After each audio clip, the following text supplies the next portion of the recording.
गोविंद शिल्प घेऊन येत आहे 79 ट्विन बंगलोचा भव्य दिव्य पंढरपुरातील एकमेव प्रकल्प। आमच्या प्रकल्पाची वैशिष्ट्ये मनाला शांती देणारं महादेवाचं मंदिर, मुख्य रस्ता सुमारे 30 फुटांचा, अंतर्गत रस्ता सुमारे 20 फुटांचा, ग्रामपंचायत योजनेचा प्रत्येक बंगलोजला स्वतंत्र नळ, सांडपाण्याची सुरक्षित विल्हेवाट, सर्व टाइल्स ग्लॉसी आणि नामांकित कंपनीच्या, सर्व स्टँड खिडक्या चौकटी सुपर ब्लॅक ग्रेनाइट, दोन्ही अटॅच बाथरूम पूर्णपणे टाइल्स, पंतप्रधान हर घर नळ योजना पूर्णत्वाकडे, bathroom basin kitchen CP fittings हे जगवार कंपनीचे, स्टील वर्क पूर्णपणे जिंदाल कंपनीचे, 1000 लिटर पाण्याची टाकी, 150 लिटर सोलर वॉटर हीटर सोबत वॉटर प्युरिफायर, प्रत्येक बंगलोजला स्वतंत्र पार्किंग, दर्शनीय भाग पूर्णपणे डॅटो टाइल्स, टाटा प्रवेश कंपनीचे आकर्षक भक्कम दरवाजा, फुटी उंचीचे सुरक्षित कंपाऊंड। मग विचार काय करताय? गोविंद शिल्प, पत्ता गट नंबर 95, हॉटेल अंगण शेजारी, नागरी रोड, पंढरपूर।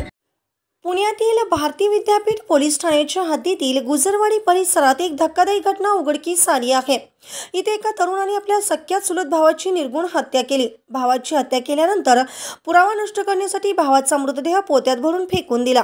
पुणे पोलिसांनी या प्रकरणी तातडीने कारवाई करत आरोपीला अटक केली आहे। अजय पंडित असं हत्या झालेल्या तरुणाचं नाव असून तर अशोक पंडित असं आरोपी चुलत भावाचं नाव आहे। हत्येची घटना उघडकीस येताच पोलिसांनी तातडीने तपासाची चक्रे फिरवली आणि आरोपी भाऊ अशोक पंडित याला पिंपरी चिंचवडमधून अटक केली। पोलिसांनी दिलेल्या माहितीनुसार अजय पंडित आणि आरोपी अशोक पंडित हे दोघेही चुलत भाऊ आहेत।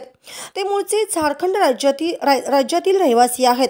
कामानिमित्त दोघेही पुण्यात वास्तव्याला असून त्यांच्यात मागील काही दिवसापासून वाद सुरू होता। याच वादातून अशोकने अजयची निर्गुण हत्या केल्याची माहिती समोर आली आहे। या क्रूर कृत्यानंतर आरोपी अशोक पंडित यांनी मृतदेह लपवण्याचा प्रयत्न केला। त्याने अजयचा मृतदेह एका पोत्यात भरला आणि ते पोत भारती विद्यापीठ पोलीस स्टेशनच्या हद्दीत असणाऱ्या गुजरवाडी येथे आणून फेकून दिला। स्थानिक नागरिकांना संशय आल्यानंतर त्यांनी पोलिसांना ही माहिती दिली आणि त्यानंतर हा संपूर्ण प्रकार उघडकीस आला। घटनेची माहिती मिळताच पुणे पोलिसांनी तातडीने तपासाची चक्रे फिरवली। मृतदेह आणि परिसरातील सीसीटीव्ही फुटेजच्या तपासणीतून पोलिसांना आरोपीची माहिती मिळाली।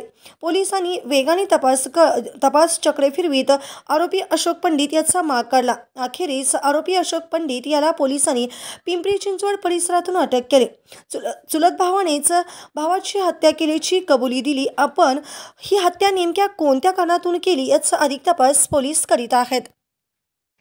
ताज्या घडामोडी पाहण्यासाठी आमच्या YouTube चॅनलवरील PVR म्हणजेच पंढरी वार्ता या न्यूजला सबस्क्राइब करा आणि शेजारील बेल आयकॉनवर क्लिक करा।